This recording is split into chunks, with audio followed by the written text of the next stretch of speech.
The vast council chamber of Andaris Prime glittered with the cold luminescence of 1,000 crystalline panels, each pulsing faintly in rhythm with the station's life support systems.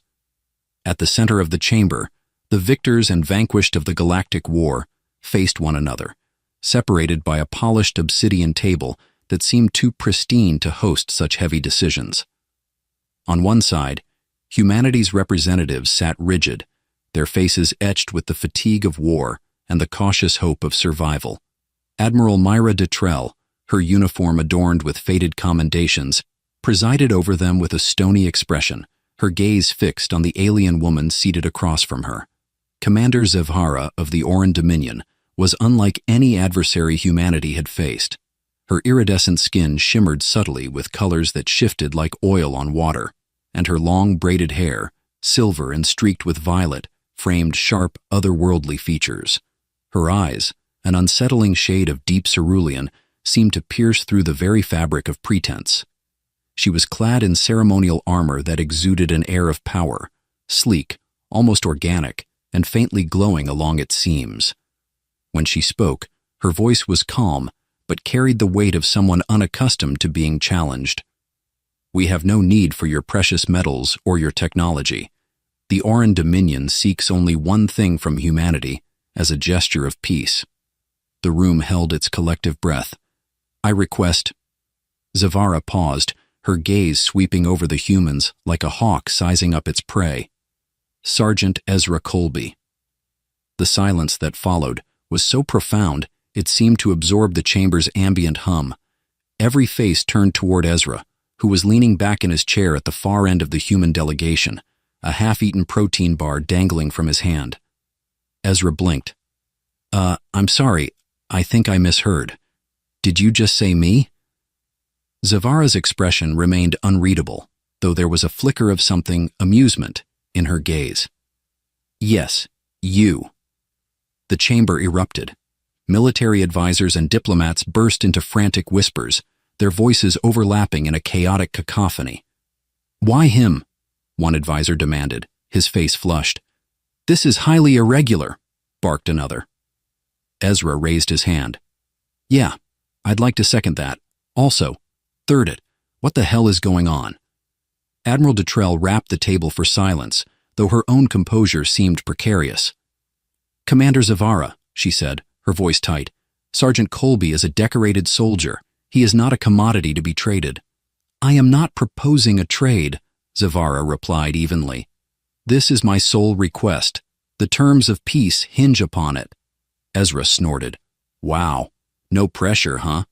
Detrell shot him a glare that could have melted titanium. "Sergeant, not now." But Zevhara's gaze was fixed solely on Ezra. "You intrigue me, Sergeant Colby. During the war, your actions stood out, not merely for your skill, but for your unique approach to conflict." Ezra rubbed the back of his neck. "If by unique you mean the time I convinced an Oran battle droid to self-destruct by pretending to be its long-lost uncle, then yeah, I guess I've got a signature style." A ripple of laughter, nervous, incredulous, swept through the human side of the room. Zevhara's lips curved into the faintest of smiles, a sight so rare it sent a shiver down the spine of her own delegation. Admiral Detrell leaned forward, her tone icy. "Commander, I fail to see how this request is relevant to our negotiations." "It is relevant because I deem it so," Zevhara replied, her calm demeanor unshaken. "The Oran Dominion seeks understanding. Sergeant Colby embodies the spirit of your species in a way no artifact or treaty could convey." Ezra raised both hands in mock surrender. "Look, I'm flattered, really. But I don't think I'm exactly ambassador material. I mean, I once got demoted for setting off a fireworks display during a supply run. Long story, but it turns out alien sparklers are a lot more combustible than Earth ones." A few chuckles escaped the human delegation, but Detrell's scowl deepened. "Sergeant, enough." Zevhara tilted her head, studying him with an intensity that made Ezra squirm. "Your humor is unorthodox, but it serves as a defense mechanism, does it not? A way to navigate chaos." Ezra scratched his chin. "Or maybe I'm just naturally charming. Hard to say. The alien commander leaned back, her expression inscrutable once more. My request stands. If humanity values peace, it will grant me this. The chamber descended into chaos again, but Ezra found himself oddly calm. He wasn't sure whether to be flattered, terrified, or deeply concerned that his life had become the punchline to some interstellar joke. Finally, Admiral Dutrell called for a recess, and the human delegation retreated to a private chamber. Ezra, despite his protests, was dragged along. "This is absurd," Dutrell fumed. "We cannot allow her to take one of our soldiers as if he were some kind of intergalactic door prize," Ezra offered helpfully. The Admiral shot him a look that could have vaporized asteroids. "You're not helping." Ezra sighed, leaning against the wall. "Look, I'm as confused as anyone, but if she's serious about this being the only thing she wants, maybe we should consider it. I mean, it beats handing over a moon or something, right?" The room fell silent as the implications sank in. Finally, Dutrell exhaled heavily. "We'll deliberate. But know this, Sergeant. If we agree to this, your actions will reflect on all of humanity. You cannot afford to make a mockery of this situation." Ezra grinned, his usual irreverence shining through.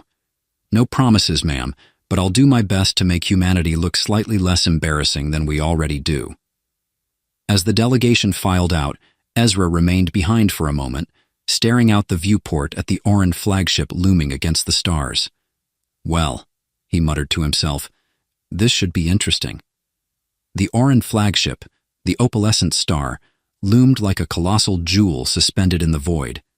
Its surface shimmered with shifting hues, casting an eerie, hypnotic glow over the small human shuttle carrying Sergeant Ezra Colby toward his improbable new destiny. Ezra sat strapped into his seat, staring at the alien craft through the shuttle's viewport, his thoughts a tangle of unease and disbelief. "Still can't believe this is happening," he muttered, breaking the silence.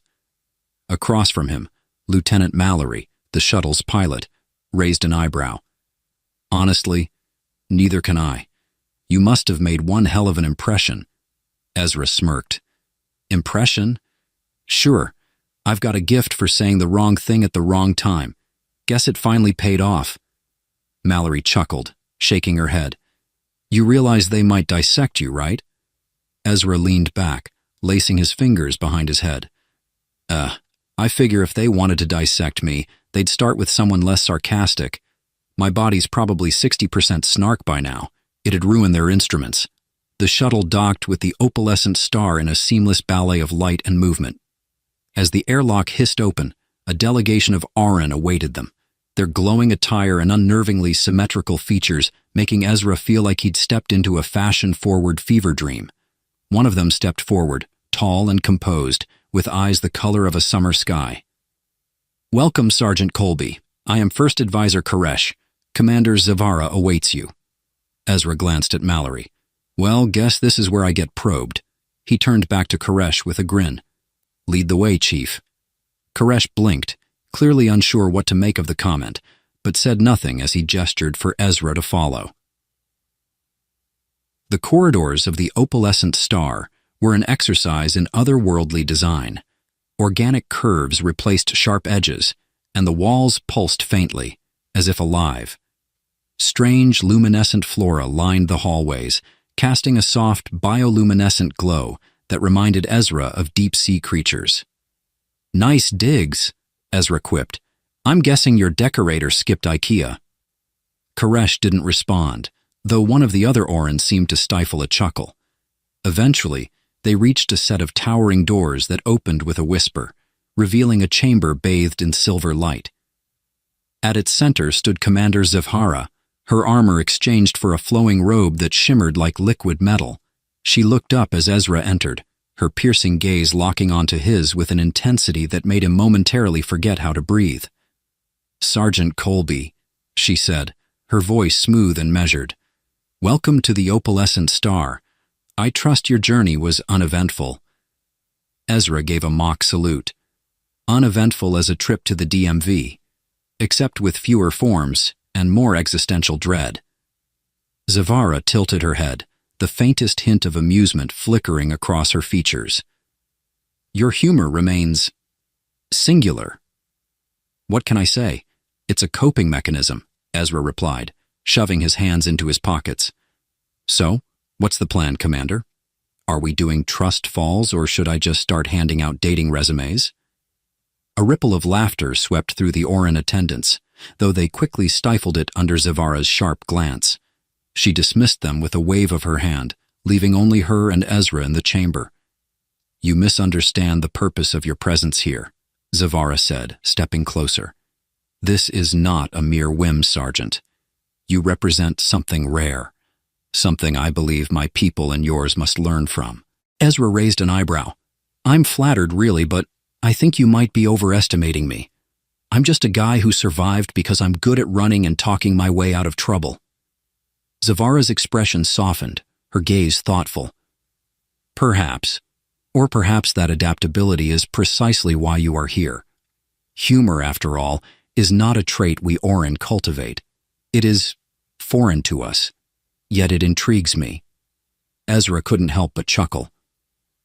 "So, you're saying I'm some kind of intergalactic comedy ambassador? Should I start with knock-knock jokes, or do you prefer puns?" Zavara didn't laugh, but her lips twitched in a way that suggested she was trying to suppress one. "There is time to explore that later. For now, I have arranged quarters for you. I trust you will find them comfortable." Ezra's quarters turned out to be far more luxurious than he'd expected. The bed was a marvel of alien engineering, adjusting its shape and firmness as he lay on it. A console on the wall displayed holographic projections of Orin landscapes, their colors vivid and surreal. He paced the room, trying to process the surreal turn his life had taken. He was used to danger, sure, but this wasn't the kind he could punch or shoot his way out of. Just as he was contemplating whether the glowing orb in the corner was a lamp or some kind of alien surveillance device, the door chimed. "Enter," he called, half expecting Zavara herself. Instead, it was Koresh, holding a tray with what looked like a bowl of shimmering liquid. "Your evening sustenance," Koresh announced, setting it down on a nearby table. Ezra eyed the bowl suspiciously. "Is it gonna sprout tentacles and try to eat me?" Koresh frowned. "It is nutrient-rich synth gel, quite palatable." Ezra grabbed a spoon and scooped up a bit of the gel, sniffing it cautiously before taking a tentative bite. To his surprise, it tasted like a mix of honey and citrus. "Not bad," he admitted before smirking. "But if this is alien haute cuisine, you're gonna love Earth tacos." Koresh gave him a blank look. "Tacos?" Ezra grinned. "Stick around, Koresh. I'll change your life." Later that night, as he lay in the shifting embrace of the alien bed, Ezra stared at the ceiling, which displayed a soft aurora-like glow.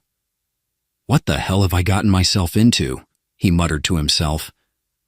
Somewhere in the vast ship, Zavara stood on a balcony overlooking the stars, her thoughts lingering on the strange human, now under her care. For the first time in a long while, she felt the faint stirrings of something she couldn't quite name. And, in his own way, Ezra was beginning to feel it too.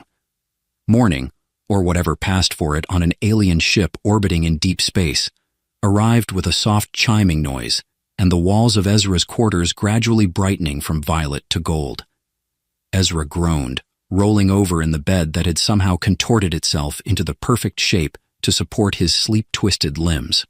"Great, my alarm clock has a light show," he muttered, swinging his legs out of bed. He squinted at the holographic panel on the wall. "Is this thing touchscreen or mind-reading? Because I gotta warn you, I think in cartoons before coffee." Before he could poke at the display, the door slid open, and Koresh stepped in, his posture as stiff and formal as ever. "Good morning, Sergeant Colby," Koresh said, his voice devoid of any of the cheerfulness the phrase usually implied. "The commander requests your presence in the observation chamber." Ezra smirked. "Let me guess, she finally wants to hear that knock-knock joke I've been working on." Koresh blinked. "Knock, knock?" "It's a human thing," Ezra said, waving a hand. "Lead on, Chief. Let's see what the commander has cooked up for me today." The observation chamber turned out to be a vast, dome-like room with a panoramic view of the stars. The floor was a seamless expanse of reflective material that gave the unnerving impression of walking on glass suspended in the void. Ezra did his best not to look down too much. Commander Zevara stood at the center, gazing out at the swirling nebulae beyond.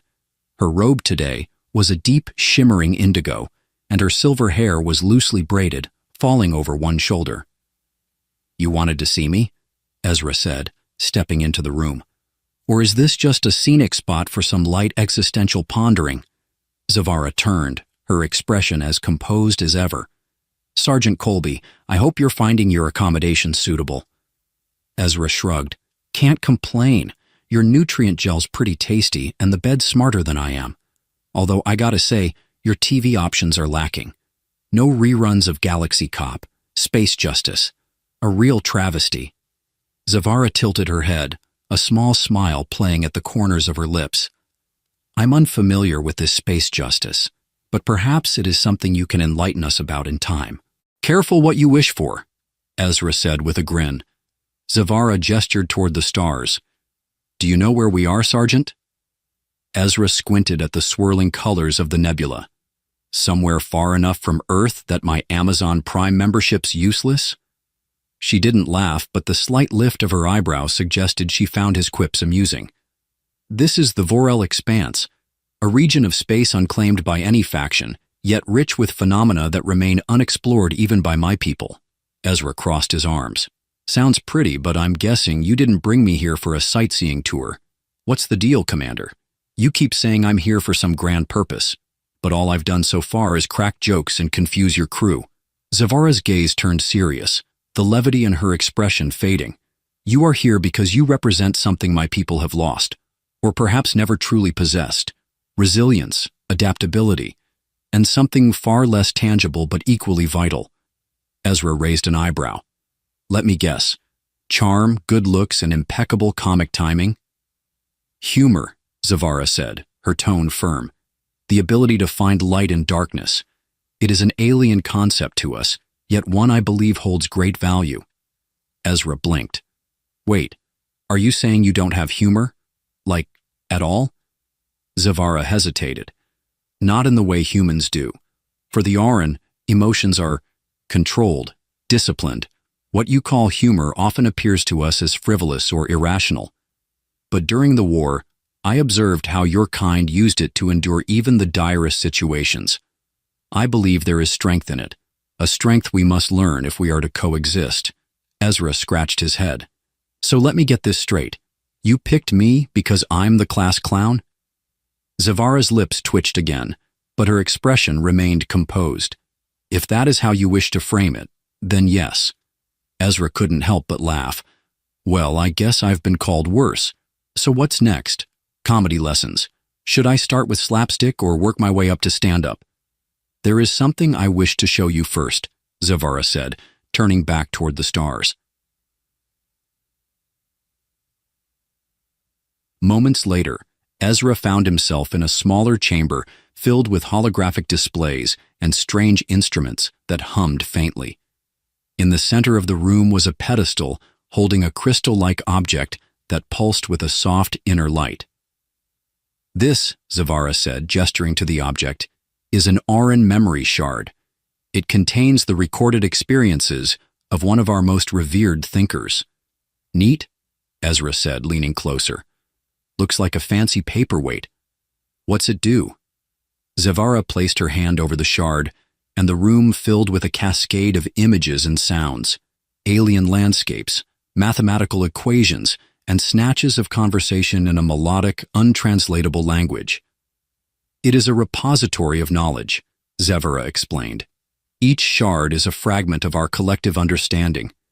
But there are gaps, concepts we cannot fully grasp because they lie outside our experience." Ezra nodded slowly, beginning to see where this was going. "And you think I can help fill those gaps? With humor?" "Among other things," Zevara said. "Your perspective is unique. Your ability to think laterally, to find meaning in chaos. It is something we Auran lack." I believe you can teach us, even as we teach you. Ezra scratched his chin. You know, most people just ask for a PowerPoint presentation, but hey, if you want to go full interstellar think tank, I'm game. Zavara inclined her head. I appreciate your willingness, Sergeant. Willingness? Ezra said with a smirk. Let's just say I'm curious where this roller coaster's headed, but don't blame me if your people start telling bad dad jokes by the end of this. Zavara's faint smile returned. I shall consider that a risk worth taking. As Ezra left the chamber, he found himself thinking about Zavara's words. For all his bravado and sarcasm, he couldn't deny the strange sense of purpose her mission gave him. Guess I'm not just comic relief anymore, he muttered, a small grin tugging at his lips. Somewhere in the depths of the opalescent star, Zavara watched the memory shard flicker and wondered if, perhaps, she had found more in Ezra than she had intended. Ezra stood in the middle of what the Orin called the Harmony Hall, a sprawling chamber with concentric rings of seating that radiated from a central dais. Every detail of the room, its glowing walls, softly resonating hum, and shifting holograms, was designed to create an aura of calm and order. It would have been impressive, even majestic, if not for one glaring issue. It was packed to the brim with solemn-faced Orin, all staring at him expectantly. This, Ezra muttered under his breath, is how I die. Zavara stepped to his side, her presence calm but commanding. The Harmony Assembly is eager to witness your methods firsthand, Sergeant Colby. I trust you are ready. Ready? Sure, Ezra said, giving her a sidelong glance. I've done tons of stand-up in front of an alien audience with zero sense of humor. Happens all the time. Zavara regarded him with a faint smile that bordered on sympathy. They are not here to judge, but to learn. Simply speak as you would among your own kind. Ezra raised an eyebrow. You've clearly never met my kind. We heckle for sport. Still, he stepped onto the dais, taking a deep breath as the shimmering holographic lights adjusted to spotlight him.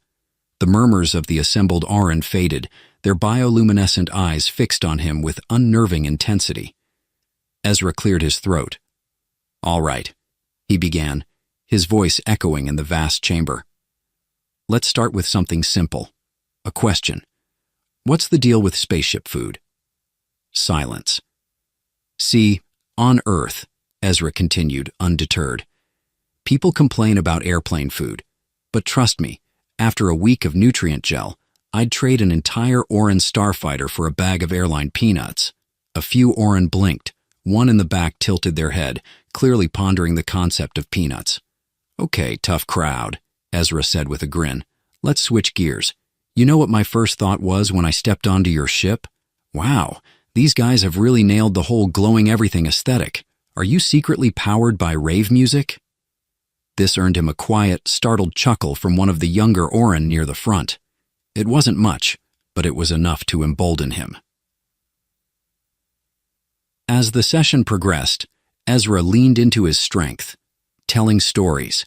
He regaled the assembly with tales of his basic training mishaps, exaggerated accounts of Earth's peculiar customs, and even an entirely fictional account of a human Orin dance-off during the war, complete with slapstick descriptions of alien missteps. By the time he reached the punchline of a particularly absurd anecdote involving an exploding hover scooter, a ripple of laughter swept through the hall. It wasn't the roaring kind he was used to on Earth, but it was genuine, and it sparked something almost electric in the air. Zavara, watching from the sidelines, noted the subtle shifts in her people's demeanor, the slight loosening of their postures, the flickers of curiosity and amusement. She allowed herself a small, satisfied smile. When Ezra finished, he stepped down from the dais, wiping an imaginary bead of sweat from his brow. Well, that was a rush. Think I earned a medal for bravery in there? You did well, Zavara said, her tone warm. Though I suspect you enjoyed yourself more than you anticipated. Ezra smirked. Hey, if you can make aliens laugh at a fart joke, you're basically invincible. Zavara arched an eyebrow. Fart joke? Don't worry about it, Ezra said quickly, waving a hand. You've got bigger fish to fry.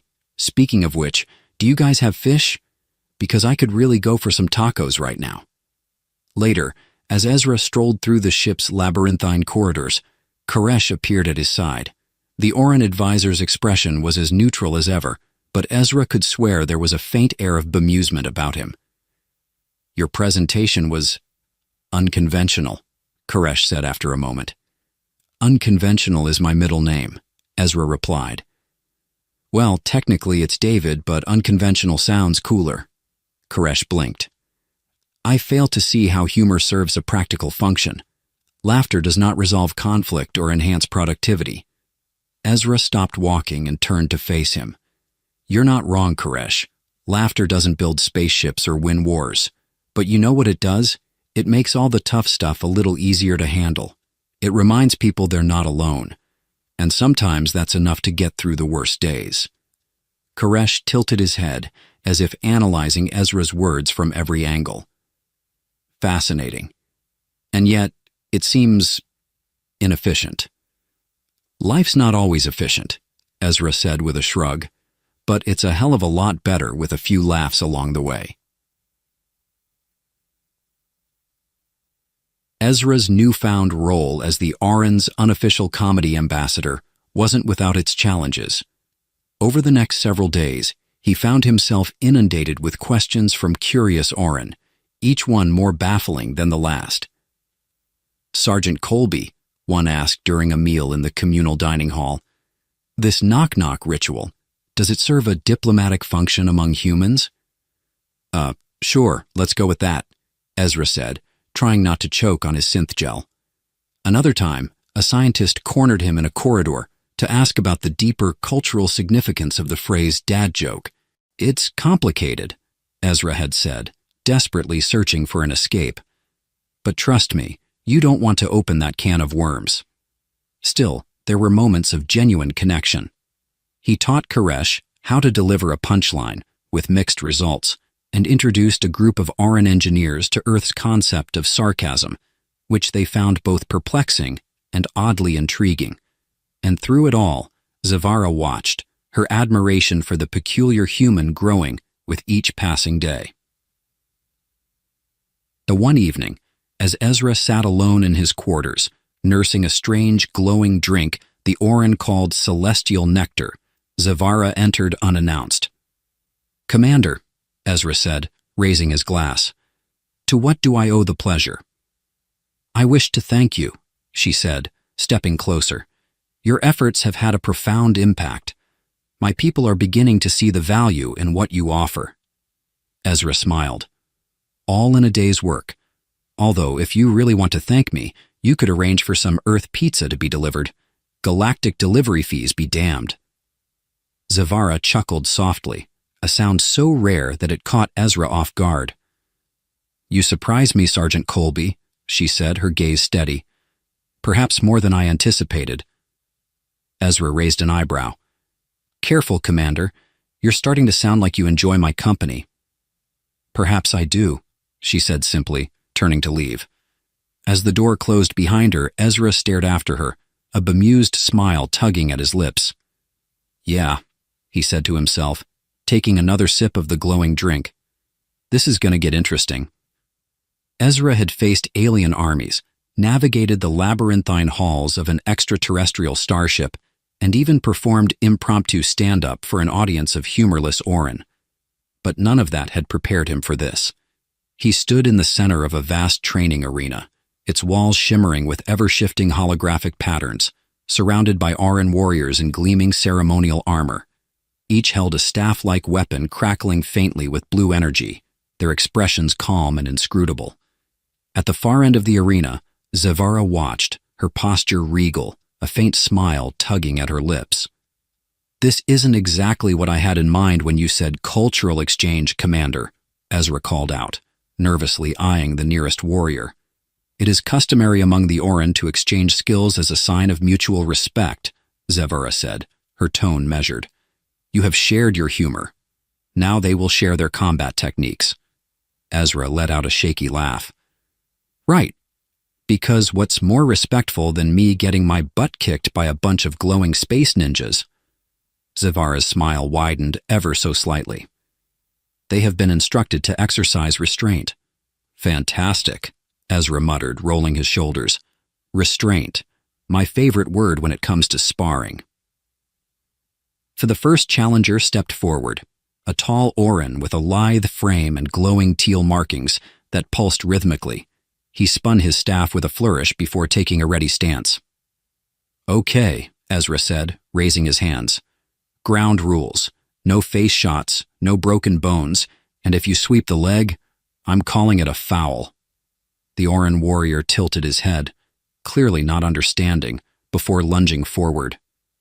Ezra yelped and ducked, narrowly avoiding the crackling end of the staff. He backpedaled, waving his arms.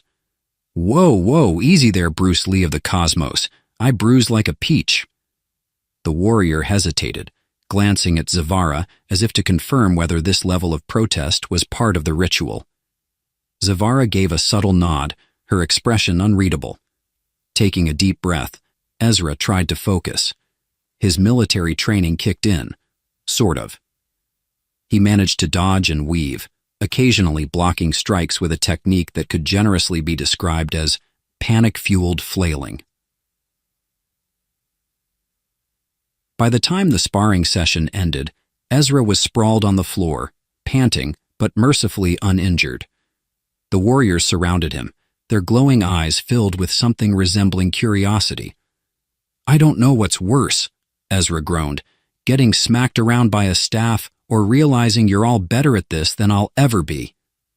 One of the younger warriors stepped forward, holding out a hand to help him up. Ezra accepted, pulling himself to his feet with a grimace. Thanks, buddy, he said. You got a name, or should I just call you Captain Fancy Staff? The warrior's lips twitched, the closest thing Ezra had seen to a smile. My designation is Lether, he said in a melodic voice, and your movements are unconventional. Unconventional is code for terrible, right? Ezra said, brushing himself off. Lether inclined his head. Perhaps there is merit in unpredictability. Ezra chuckled. I'll take that as a compliment. Later, in the communal hall, Ezra found himself surrounded by a group of Orin eager to learn more about human culture. He sat cross-legged on a floating cushion, trying not to spill the glowing drink in his hand as he fielded their questions. What is the significance of the high five? One asked, their tone serious. It's, a gesture of camaraderie, Ezra explained, demonstrating by slapping his palm against Koresh's, much to the advisor's visible discomfort. And this dancing you mentioned? Another inquired. Ezra smirked. Oh, you guys are going to love this. Someone cue up a beat. Before long, Ezra was leading an impromptu dance lesson, teaching the Orin everything from the moonwalk to the Macarena. The sight of normally stoic warriors attempting to mimic his awkward moves was enough to send him into fits of laughter. Even Koresh, after much coaxing, gave it a try, his stiff, robotic movements earning a round of applause and a rare grin from Ezra. Not bad, Koresh. You're like a majestic, glow-in-the-dark scarecrow. Amid the laughter and shared moments, Ezra noticed Zavara standing at the edge of the gathering, observing with a soft, thoughtful expression. He excused himself and approached her, holding out a second glowing drink. Not joining in? He asked, offering the cup. Zavara accepted it with a nod. I find it more rewarding to observe. Your ability to unite such different minds through something as simple as movement is remarkable. Dance brings people together, Ezra said with a grin. It's a universal truth, even when you've got two left feet. Zavara's gaze softened. You continue to surprise me, Sergeant Colby. You possess a rare gift for bridging divides. Aw, shucks, Commander, Ezra said, mockingly tipping an imaginary hat. You're gonna make me blush. She chuckled softly, a sound that made Ezra pause. You should do that more often, he said. Do what? Laugh, Ezra said, leaning against a nearby pillar. "It suits you." For the first time, Zavara looked genuinely caught off guard. She quickly recovered, her usual poise returning, but there was a warmth in her eyes that hadn't been there before. "Perhaps," she said quietly, "you are teaching me more than I anticipated." As the evening wound down, Ezra found himself once again reflecting on the strange path his life had taken. He hadn't expected to bond with an alien crew, or to become a de facto ambassador of human absurdity. But as he watched the Orin laugh and dance, their luminous forms casting rippling patterns of light across the room, he felt a surprising sense of fulfillment. "Not bad for a guy who started out as a war prize," he muttered to himself, raising his glass in a silent toast. Somewhere across the room, Zavara's gaze met his, and for a brief moment they shared a smile that seemed to transcend words. The universe, Ezra thought, was full of surprises, and he was beginning to think he might actually like that. The Orin starship glided through the void, its sleek, bioluminescent hull casting faint ripples of light into the surrounding darkness. Inside, Ezra found himself in yet another strange and wonderful situation, navigating a multi-dimensional anomaly that had just been detected on the ship's long-range scanners. "Explain it to me like I'm 5, Ezra said, leaning against the glowing console in the bridge. "What's a quantum rift, and why does it sound like the title of a bad sci-fi movie?" Koresh turned from the console, his expression as grave as always. "A quantum rift is a phenomenon where the fabric of space-time fractures, creating unstable pockets of alternate dimensions. These rifts can be highly dangerous if left unchecked." Ezra blinked.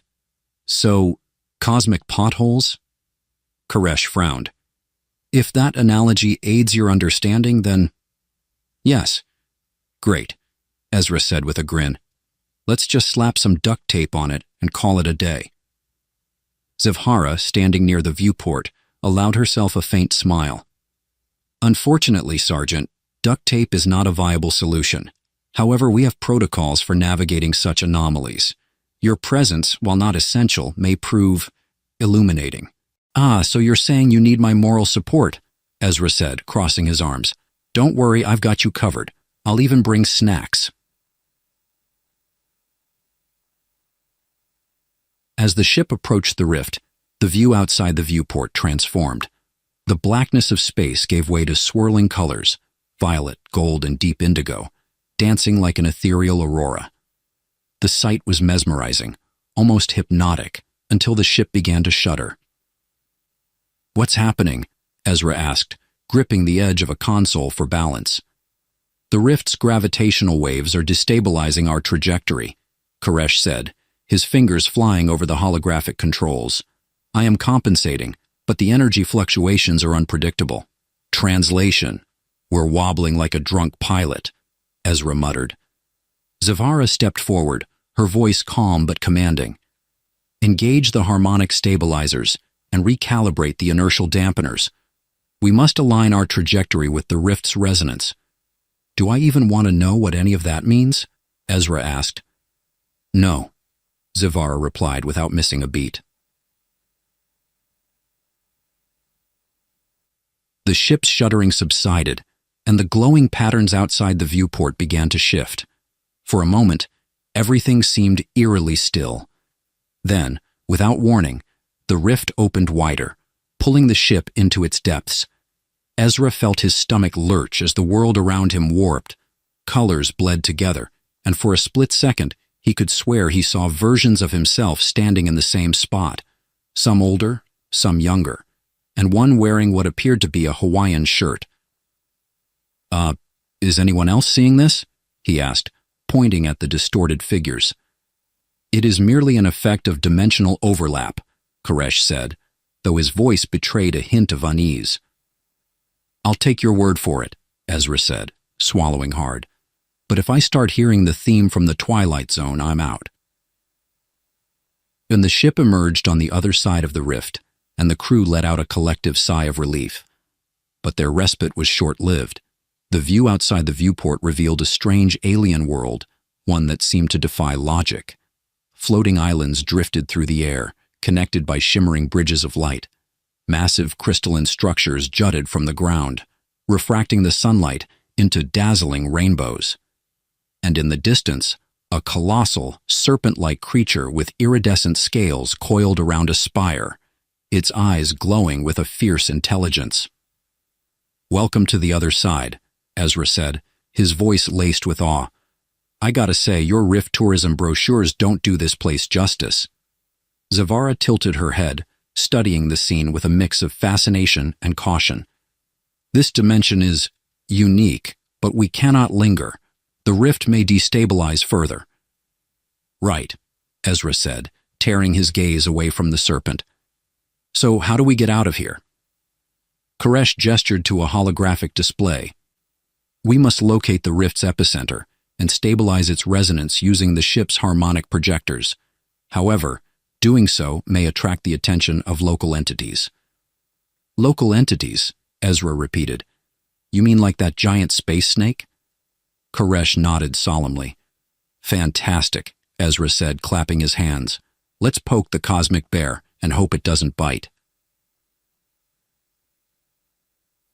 As the crew worked to locate the rift's epicenter, Ezra found himself exploring the ship's lower decks with Zavara. She explained that they needed to recalibrate the harmonic projectors manually, which required venturing into the ship's more remote sections. "You know," Ezra said as they navigated a narrow corridor, "this is starting to feel like one of those horror movies where the characters split up and get picked off one by one." Zavara raised an eyebrow. "Is that a common occurrence in human narratives?" "More common than it should be," Ezra said with a smirk. "But don't worry, Commander.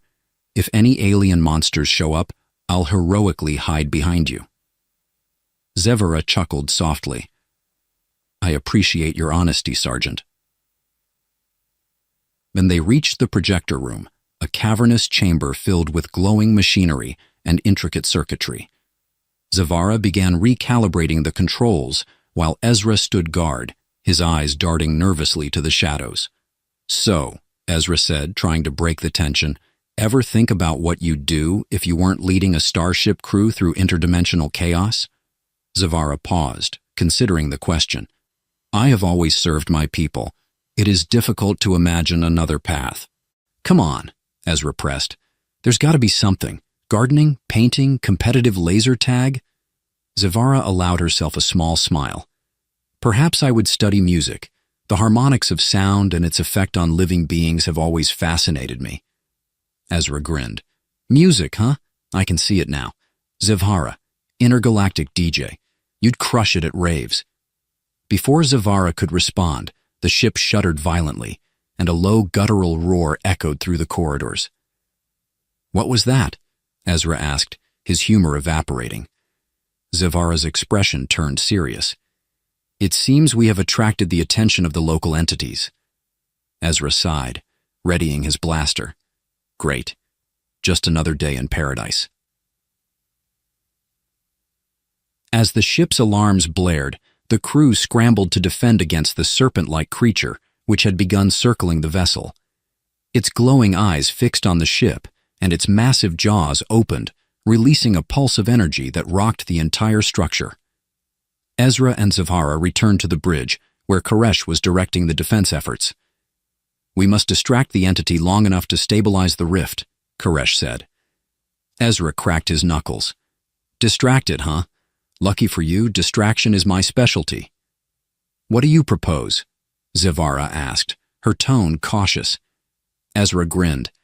"I'm going to give it a reason to chase me." Zavara's eyes widened. "That is highly dangerous." "Danger's my middle name," Ezra said, already heading for the hangar. "Isn't it David?" Koresh asked. Ezra smirked. "Details."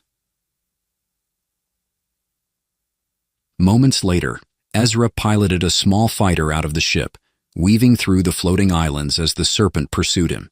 He taunted it over the comms, cracking jokes and making absurd gestures to keep its attention. "You want me, big guy? Come and get me." Despite the chaos, Ezra couldn't help but laugh as he narrowly avoided the serpent's attacks. For all its danger, there was a strange beauty to this dimension, a reminder that even in the most unexpected places, there was wonder to be found. Back on the ship, Zavara and Koresh worked tirelessly to stabilize the rift. As the harmonics aligned, the serpent let out a final roar before retreating into the distance, its form dissolving into light. Ezra returned to the ship, exhausted but triumphant. "Not bad for a guy who's just here for moral support," he said, collapsing into a chair. Zavara gave him a rare, genuine smile. "You continue to exceed expectations, Sergeant Colby." "Stick with me, Commander," Ezra said, grinning. "I'll teach you all my tricks." As the ship re-entered the rift, leaving the strange dimension behind, Ezra couldn't shake the feeling that his journey with the Auran was far from over. The Auran starship drifted in high orbit above an uncharted blue-green world, its shimmering hull reflecting the soft light of a distant star. Inside, the crew bustled about with a focused energy, finalizing preparations for what Zavara had called the moment of reckoning. Ezra leaned against the railing of the observation deck, gazing at the planet below. It reminded him of Earth, though the continents were unfamiliar, and the clouds swirled in patterns he couldn't quite predict. "You've been quiet," Zavara's voice said behind him, soft yet steady. Ezra turned, offering her a lopsided grin. "Just taking it all in.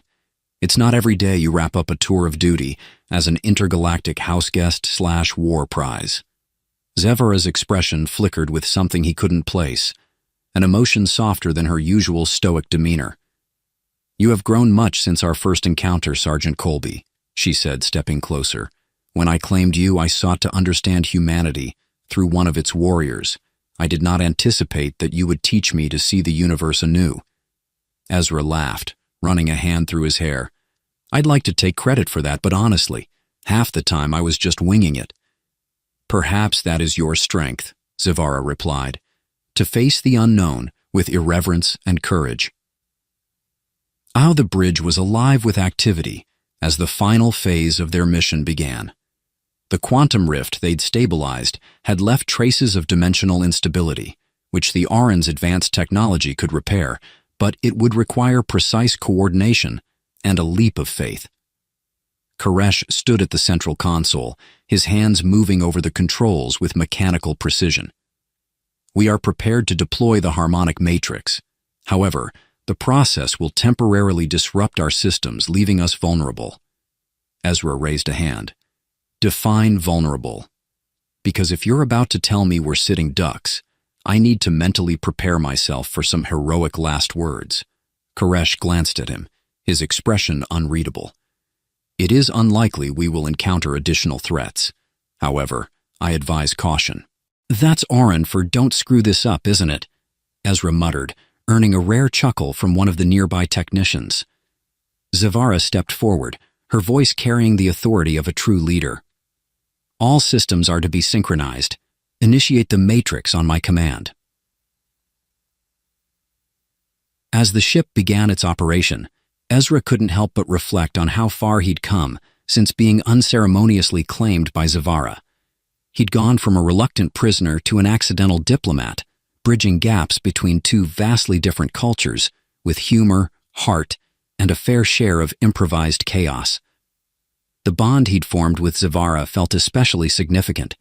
She'd started as an enigma, aloof, calculating, and burdened by the weight of command. But over time, he'd seen glimpses of the person beneath the armor, a leader who cared deeply for her people and a woman unafraid to challenge her own beliefs. "Hey, Commander," Ezra said, breaking the tense silence. "After this is all over, what happens to me? Do I get dropped off at the nearest intergalactic bus stop?" Zavara regarded him thoughtfully. "You have proven yourself invaluable to this crew. If you choose to remain, there will always be a place for you among us." Ezra raised an eyebrow. "You saying you're keeping me around for my charm and good looks?" Her lips curved into a faint smile. "Among other qualities." The harmonic matrix activated with a burst of light, sending waves of energy rippling across the surrounding space. The rift's residual instability began to dissipate, but the process triggered a chain reaction, a sudden surge of gravitational force that rocked the ship. "Koresh!" Zavara barked. "Status report!" "Unexpected dimensional feedback," Koresh said, his hands flying over the controls. Attempting to compensate, Ezra gripped the edge of the console as the ship lurched. "This feels like a bad time to mention I get motion sickness." Zavara's gaze never wavered. "Steady, Sergeant. We will prevail." The ship shuddered again, but this time the energy stabilized. The bridge filled with a collective sigh of relief as the system indicators shifted from red to green. "The rift is fully neutralized," Koresh reported. "The dimensional anomalies have been contained." Ezra let out a whoop, throwing his arms in the air. "We did it, and no one got turned into a sentient puddle. I call that a win." Zavara allowed herself a small, satisfied smile. "Indeed. Well done, everyone." And the celebration in the communal hall that evening was unlike anything Ezra had experienced. The usually reserved Orin were jubilant, their glowing forms pulsing with rhythmic energy as they danced, laughed, and shared stories. Ezra found himself at the center of the revelry, teaching yet another round of human dance moves to a group of enthusiastic warriors. "You're a natural, Lether," he said, clapping the young warrior on the back. "Keep practicing, and you'll be the galaxy's first Orin pop star." Lether tilted his head. "Pop star?" Ezra grinned. "I'll explain later. For now, just focus on the moonwalk." As the festivities wound down, Ezra stepped outside to the observation deck, needing a moment of quiet. The stars stretched endlessly before him, a reminder of how vast and unpredictable the universe truly was. Zavara joined him, her presence steady and reassuring. "You seem pensive," she observed. "Just thinking," Ezra said, his voice softer than usual. "About everything we've been through, about what's next." Zavara studied him for a moment. "And what have you concluded?" Ezra hesitated, then smiled. "That maybe being a war prize wasn't the worst thing that ever happened to me." Zavara's expression softened. "You have taught me much, Sergeant Colby, about humanity, about myself, and about the value of laughter in the face of adversity." "Glad I could help," Ezra said, leaning against the railing. "So, what now, Commander?" "That depends," Zavara said, her tone laced with something almost playful. "Do you wish to remain with us? Or would you prefer to return to your people?" Ezra looked out at the stars, his grin widening. "You kidding? I'm just getting started." Zavara chuckled softly, and for a brief moment, the weight of the universe seemed to lift.